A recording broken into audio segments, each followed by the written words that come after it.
ازيكم يا جماعه؟ انتوا ممكن تكونوا من الناس اللي زي كده ما بنعرفش نقول لا، ودي مشكله كبيره. نسيت اقول حاجه مهمه. السكريبت كله بتاع الحلقه دي مكتوب بالذكاء الاصطناعي بتشات جي بي تي. انك توافق على كل حاجه وما تقولش على اي حاجه لا، ده مش صحي نفسيا على المدى الطويل، وهيخليك تحس باجهاد وتوتر، وهيخليك حاسس انك مجبر انك ملتزم بحاجات انت مش عايز تعملها. في دراسات كتير اثبتت انك لما توافق على كل حاجه وما تقولش لا، ده بيزود مخاطر انك يجيلك اكتئاب وقلق، والاهم انها بتقلل رضاك عن نفسك، وغير انها بتخليك تتجاهل رغباتك انت الشخصيه وما تعبرش عن اللي انت عايزه، هتخليك دايما حاسس باحباط. ليه بقى بنعمل في نفسنا كده بقى؟ في اسباب كتير بتخلينا ما بنعرفش نقول لا. رقم 1، الرغبه في الاستجابه لرغبات الاخرين.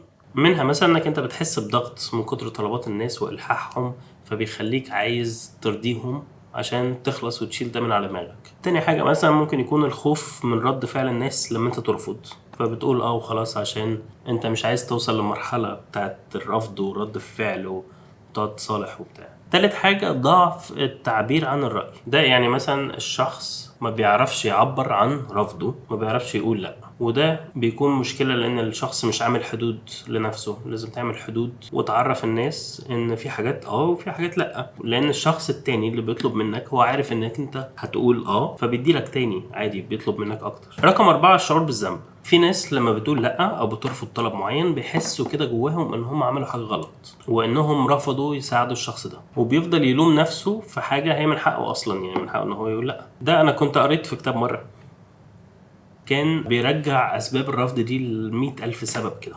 كان من ضمن الأسباب كده اللي بهرني إن أنت كل الناس في العالم اتربوا من وهم صغيرين كده إن ما ينفعش نقول لبابا وماما لأ. فأي حاجة بتتقالك وأنت صغير لأنك لو قلت لأ هتبقى وحش وهتبقى في نظرهم إن أنت غلطان، ويتربط الحب اللي هو الناس هتحبك ولا لأ عشان أنت قلت أو لأ. اللي بيقول بابا بيحبه، اللي بيقول لا بابا مش بيحبه. انت كطفل بتفهم كده، بس ده يعني مش صح يعني. فانت بتتربى على كده، فبتفضل فاهم ان انت لازم تقول عشان لو قلت لا ده هيحسسك بالذنب انك انت عملت حاجه غلط.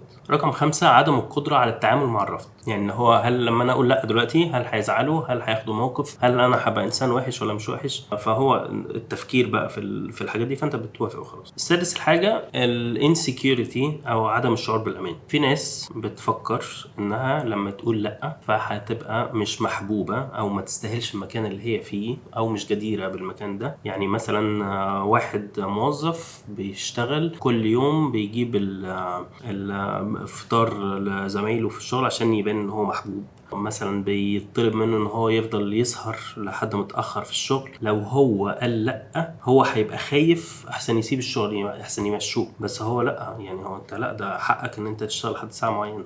طيب حلو، بعد بقى ما عرفنا شوية الأسباب دي، إيه الحل؟ الحل سهل وبسيط. أولاً إنك أنت تحاول تحسن ثقتك بنفسك وتتعلم إزاي تعبر عن رأيك ورغباتك بطريقة واضحة من غير ما تسبب مشاكل. يعني تعبر عن إحساسك أو شعورك بالرفض ده بطريقة مؤدبة كده ولطيفة. ومش معنى إن أنت ترفض حاجة إنك أنت مش متعاون أو أنت رافض لمساعدة، بس أنت ظروفك دلوقتي ما تنفعش تعمل الحاجة دي. ولازم برضو تفهم مشاعرك وأحاسيسك اللي بتوصلك إن أنت مش عارف تتعامل مع الرفض، وعدم إحساسك بالأمان ده جاي منين بالظبط. ولازم تعرف تتعامل مع المشاعر دي صح. بس برضو يعني مش معنى كده إن أنت تروح تقول لأ عمال على بطال، يعني عشان تدرب نفسك. يعني حاول تنتقي كده إيه اللي هينفع وايه اللي مش هينفع، ايه اللي فيه مصلحة ليك وايه اللي ما فيهوش مصلحة. ممكن هل ده عمل خيري؟ اوكي ماشي، لكن لو ده مش عمل خيري انت بس بتضر من الطلب ده فلا. ولازم توازن ما بين طلبات الناس واحتياجاتك الشخصية. يعني شوف أولوياتك إيه. يعني برضو سيب لنفسك وقت تفكر فيه قبل ما ترد، لأنك أنت لما بتوافق كده على طول أنت بتضغط نفسك. وافتكر إن رفضك لطلب معين بسبب